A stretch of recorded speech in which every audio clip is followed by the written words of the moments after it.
How I got locked up is when was dealing with a guy, an older guy that I looked up to. Like, he was like a grandfather to us at my grandma's house, and he was taking care of me at a young age, like 14.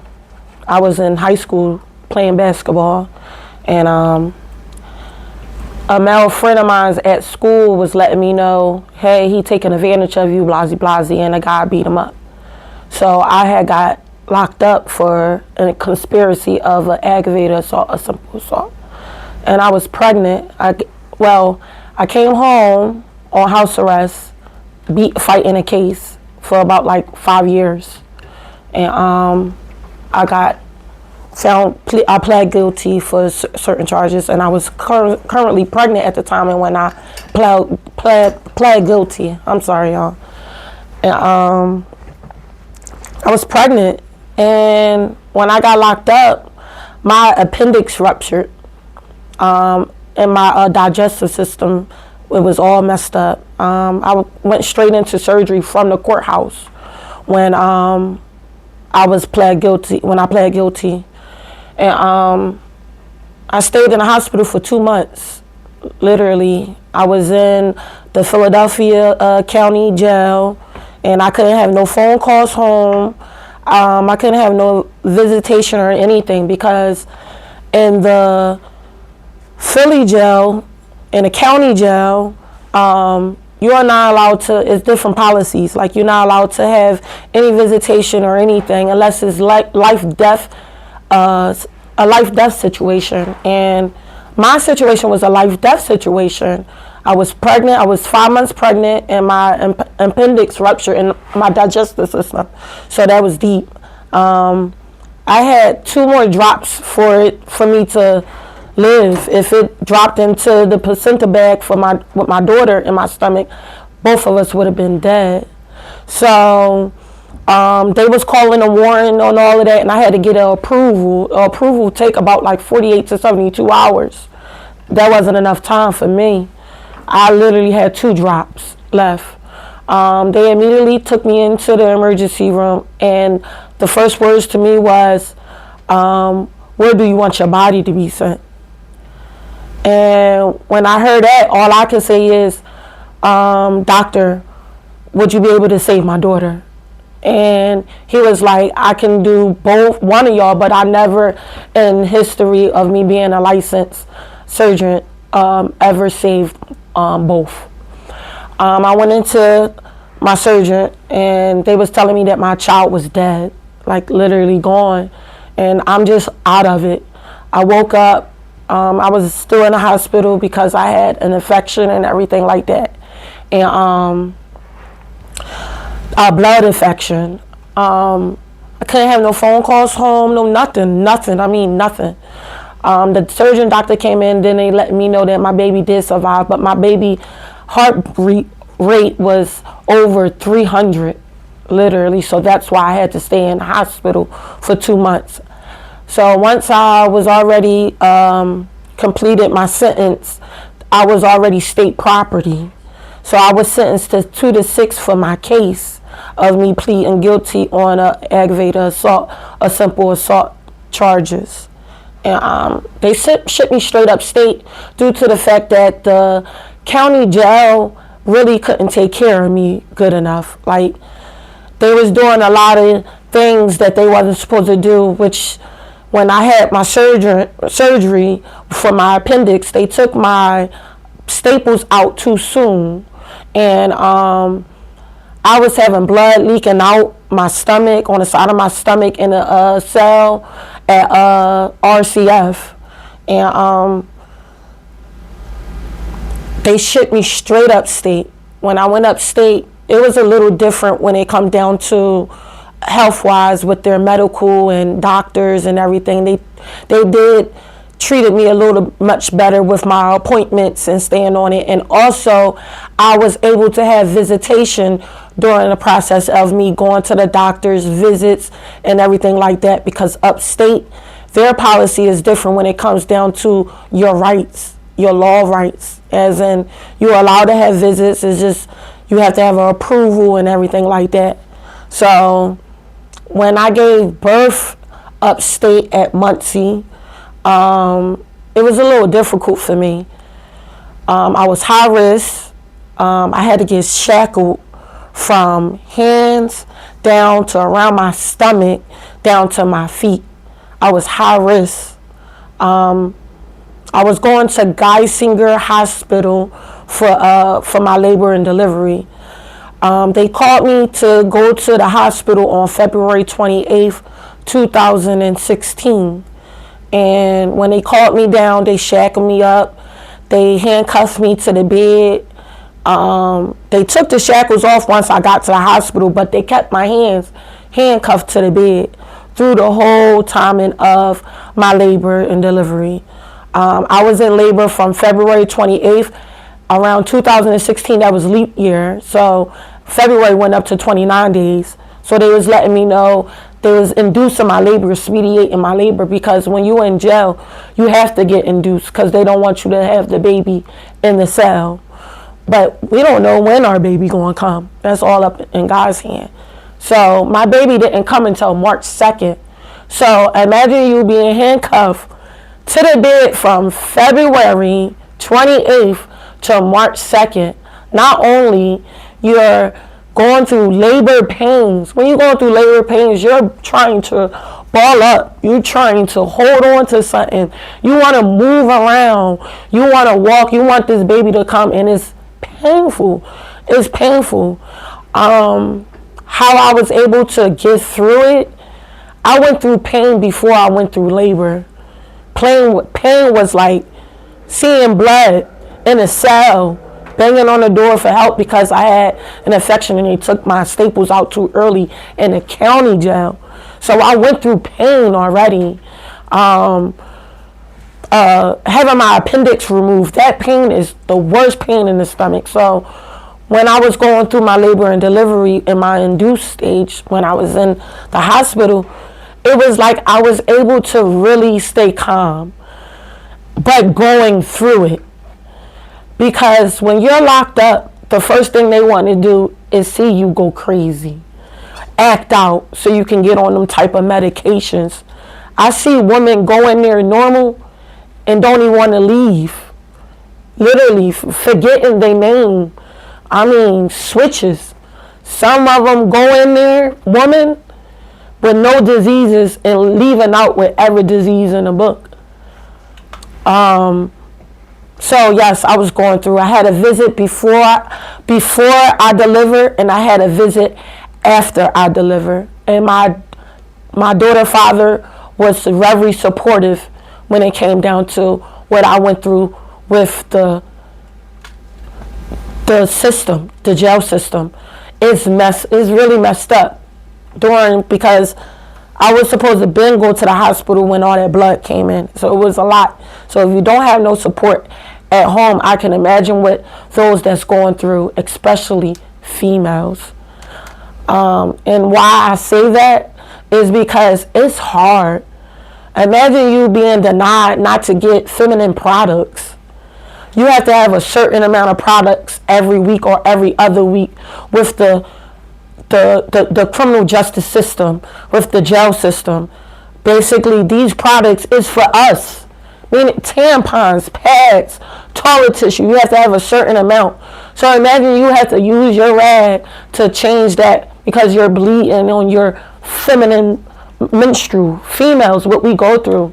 Yeah, we hear a lot about how the males go through it in jail. But us females, we go through it too. It's rough. It's tough. So when I gave birth to my daughter, my firstborn, the day that I gave birth to her was the same day that my mother passed away. And I wasn't notified about that until 2 weeks later. Literally March 16th is when I found out my mother died. And this was the jail calls, Muncie. Muncie let my family know, don't let her know, due to the fact that it's postpartum depression, all types of things that goes on, and a lot of more trauma that goes on in the jails, in the jail cells and everything. I I feel as though that was wrong to do. I should be able to make my own decisions and choices when it comes down to my family and what's going on. When I gave birth, I only had 24 hours with my newborn. When you get locked up, you only allow 24 hours to bond with your child. So that 24 hours felt like 24 seconds in my life. Because like in jail, time be going so slow.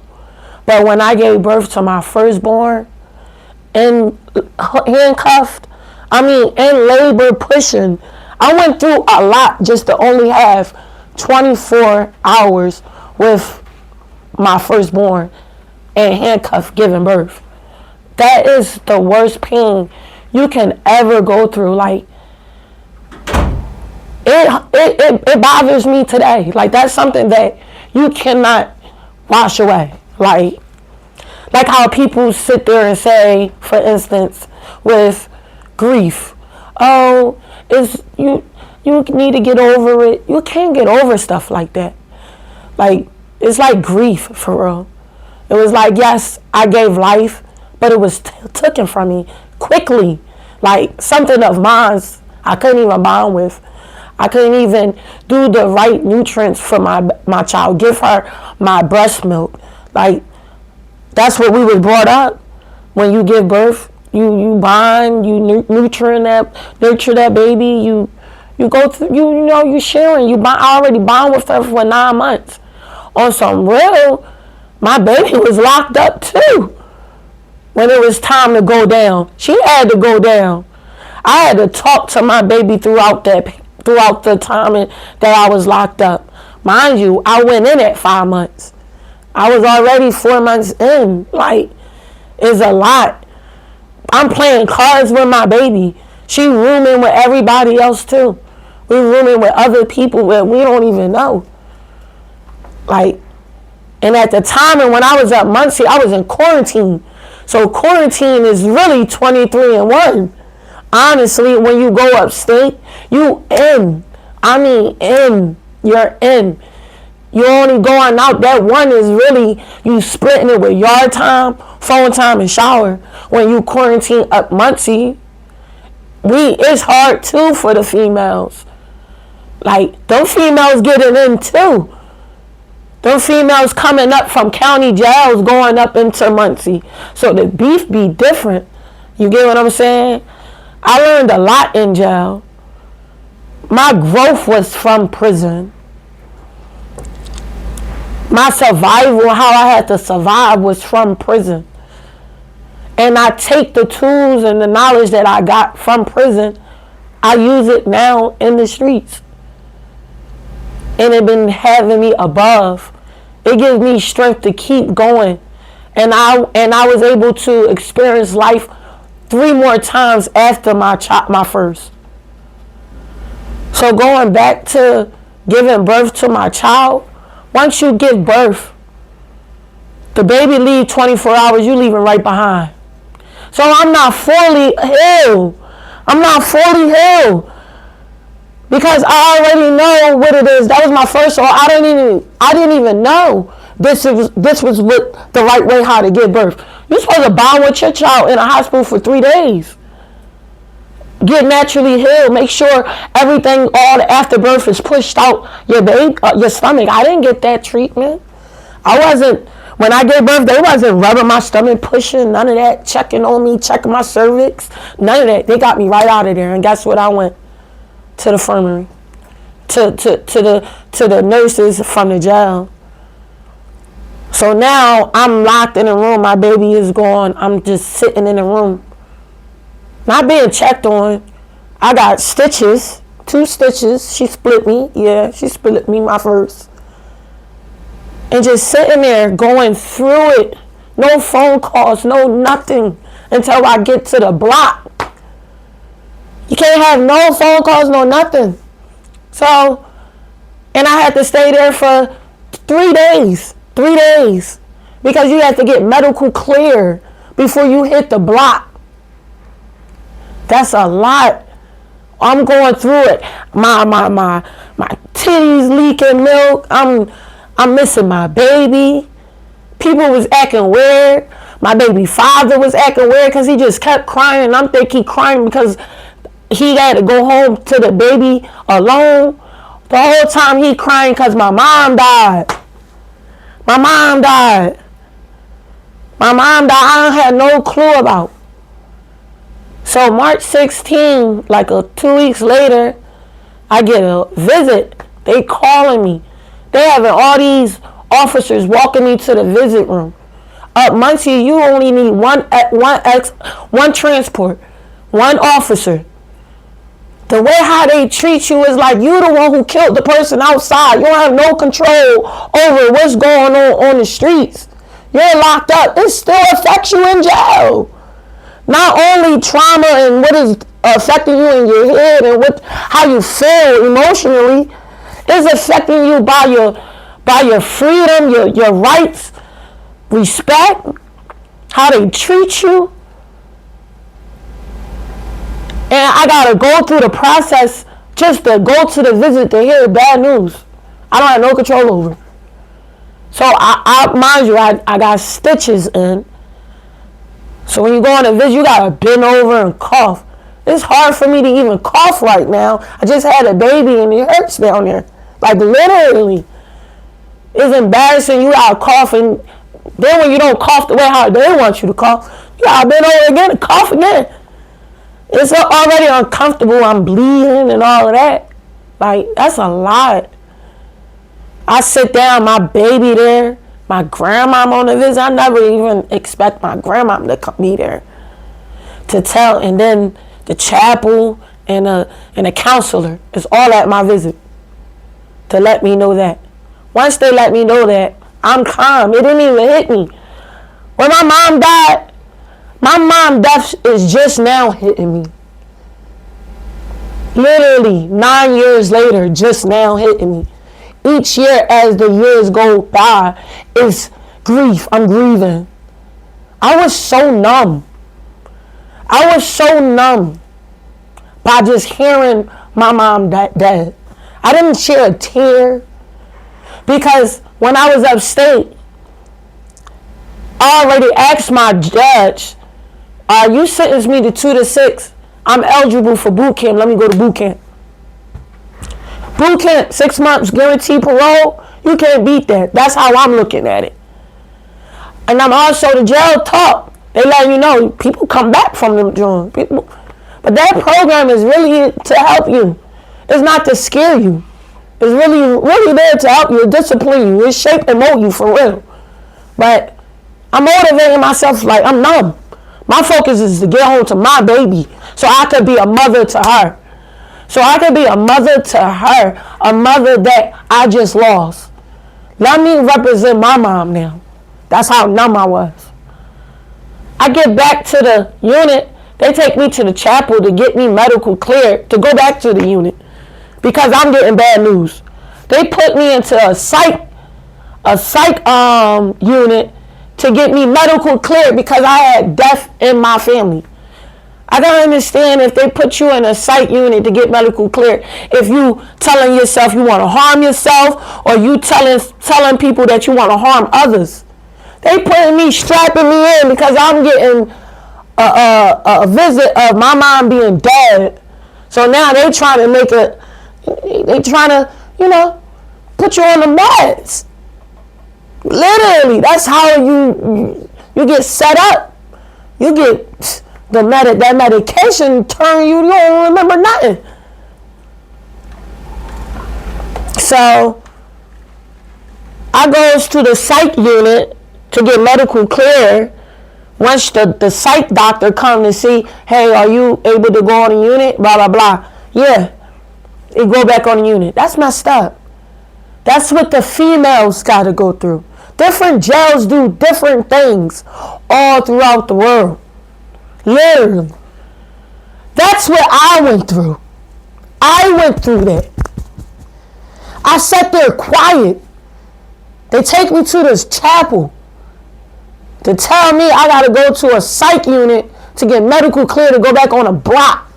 After I heard that bad scene, that bad, everything bad. I gave birth in jail. My daughter got taken away from me. Now my mom. So it's like y'all wanted me to be like that. Go crazy. But you want to know what my focus was? Getting home to my baby. Getting home to my baby. I took that anger. Worked out every day. Push-ups, sit-ups. I'm marching. Because they give you a handbook to prepare you to go to boot camp. So my main focus was boot camp. But when I get out boot camp, it's hard. So going through by giving birth in jail, fighting to go back home after being charged because of something is being done to me, I'm being molested, literally, and someone else witness and say, hey, that guy is touching on you, like he's manipulating you into doing such and such. And I didn't want to tell, so I pled guilty out of it. Literally. Old ass man. And the reason why it touched me about my mom is because my mom was the only one that knew my whole situation and stuck by me. So to lose my mom by giving birth to my firstborn and lose her in jail, and I wasn't able to say my goodbyes, that is hurt. It hurts me. And I never shared that with nobody. No one never asked me how I felt. No one. My mom came in my life when I got locked up. And that timing of me being locked up, of bonding with my mom, was the longest time of what she missed out of my life. Literally. Because that support when you locked up is different. Because people that don't got no support, it's deep. So that support I had with my mom, them talks, them letters, that means something. That shit means something. I don't give a damn if it was one of them letters you couldn't even read in handwriting. Because I really couldn't read my mom's handwriting for real. But to take it back to your cell and read it, it's a lot of time. Things that you wouldn't even imagine you would pay attention to, you paying attention to. Literally. So that was one of the biggest things I went through when I was incarcerated. And us females, we act like wild cats when it comes down in them jails, other than sticking together and put this thing together. We can do that. A lot of us be having talent, everything. We can do that. Definitely. And the reason why I'm sharing this is because I know my story can help another hand out. It's about passing the baton. That's what it's about. It's good to share a story because you can tell about what you went through and talk about how you got out of it. That can change the world, change a lot of people's mindset and what they going through. Because a lot of people think that they stuck. They don't have a way out. There's a lot of people that's been down for 54 years, 30 years, asking where you want your body to be at. They going through the same shit I went through. Different angles, but that shit is like your life is in someone else's hands. Imagine that. You on death row. Being told, all right, it's about that time where your body want to be sent at. Damn. It got to take but that to figure it out. Like, no, it's not. Let me tell you something. There's a lot of situations that I thought I couldn't get out and I got out of it. And prayer is the number one key. If I can do it, you can do it. I've been through a lot of cycles in life. And where I'm at today is in a great state of mind. I take care of my children. I'm a med tech, CNA, a great mother. Great. I work every day, Monday through Saturday. I feel like it's not enough time in a day. 24 hours not even enough for me. I went through all of that. I was told that I would never be able to be in a nursing field. Look at me. Just because somebody tell me you can't, don't listen to that. Go see what's up. You got to see it for yourself. I was told, oh, you got a felony. You will never. I've been shut down 9 times. But I got up 10. That's what Cardi said. And I believe that. I witnessed that. I breathe it. I live it. Just because that door was shut doesn't mean the next door won't be open. It's not what you go through. It's what you grow through. And it's really all about passing the baton. Giving to the next generation. Because time ain't waiting for nobody. And I'm proud to share my story for the next. Because giving birth in prison, upstate, your first, it's not for the weak. Because not only that you pregnant up there, you gotta watch your back and everything. You in there with some killers. Some people that's not really in their right state of mind. You also in there with some great folks. Great. And when people is in there, you gotta know either you in there to correct yourself or you in there to just keep doing the same thing you ain't learned.